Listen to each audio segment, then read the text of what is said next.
Bonjour, je vais vous expliquer comment fabriquer des charnières qui permettent... Bonjour, je vais vous expliquer comment fabriquer un système de charnière pour permettre à un portail de s'ouvrir sur une entrée en pente. Dans le cas présent, il s'agit d'un portail de 3,50 m de large, donc deux vantaux de 1,75 m, et il mesure 1,10 m de haut près des pilasses. Ce 1,10 m a de l'importance. Les codes qui seront donnés plus tard ne sont valables que pour cette hauteur. Si le portail est plus haut que 1,10 m, les codes donnés ne seront plus valables. Voilà. Alors, je précise aussi que ce système n'est valable que pour les portails en bois, comme celui-ci. C'est un portail en bois exotique. Également pour les portables en fer, mais je ne pense pas qu'on puisse l'appliquer à un portail en PVC, car on rencontrera une difficulté au niveau de la fixation des pentures. Les montants des portails en PVC étant creux, je ne vois pas bien comment on pourrait se fixer solidement là-dessus. Vous verrez la liste du matériel nécessaire. Vous verrez des photos des articulations et des croquis pour la fabrication des pièces. Dans le cas présent, les vantaux se lèvent de 35 cm. Le système de moteur utilisé est le XP350 de chez Brico Truc. Il vaut environ 200 €. On peut aussi se passer de motorisation. Dans ce cas-là, il faut prévoir un système d'arrêtoir des vantaux. Sinon, les vantaux se referment tout seuls en raison de l'inclinaison. Alors, il manque une info, après il y aura une liste du matériel, il y a une info que j'ai oublié de donner, c'est que j'ai fabriqué moi-même les boulons d'articulation avec des morceaux de tige filetée et des écrous que j'ai soudés. Donc les boulons, il faut les amincir au passage des pièces numéro 4 et 6 qu'on verra après.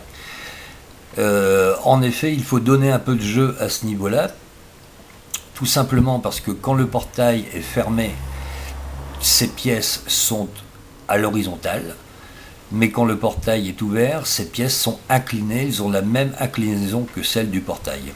Donc il faut prévoir un peu de jeu pour cette inclinaison, et surtout ne pas oublier, comme il est précisé plus loin, de mettre des rondelles gros verre, un peu à tous les niveaux.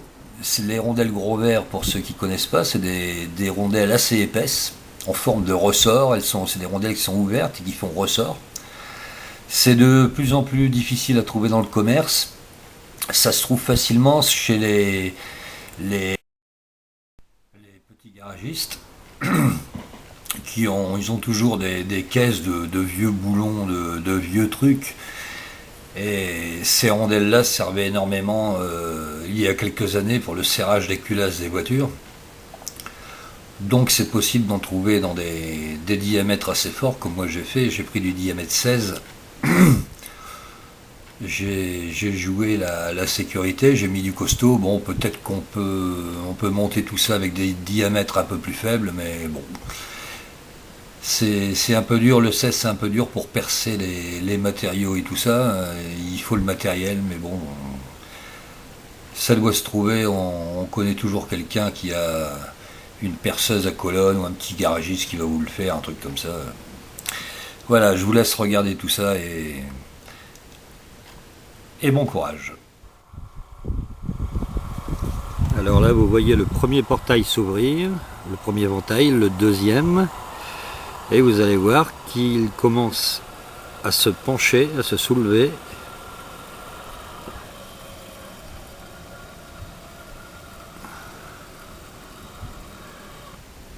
Et voilà. Maintenant, on va le fermer.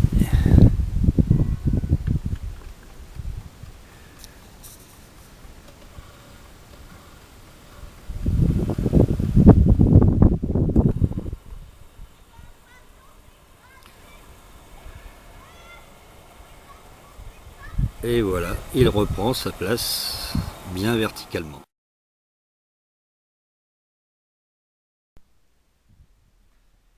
Alors sur cette photo, vous pouvez voir un espace entre les pièces qu'on appellera plus loin dans les croquis les pièces 3 et 4. Il y a un espace de plusieurs centimètres qu'on a comblé avec des écrous et que vous ne devrez pas avoir. Les pièces 3 et 4 doivent être séparées uniquement par l'épaisseur d'une rondelle gros vert. Nous, on a eu ce problème parce qu'on a mal évalué la hauteur de la pente et il a fallu rehausser un peu le portail. Mais si tout est bien prévu d'avance, ça ne devrait pas arriver.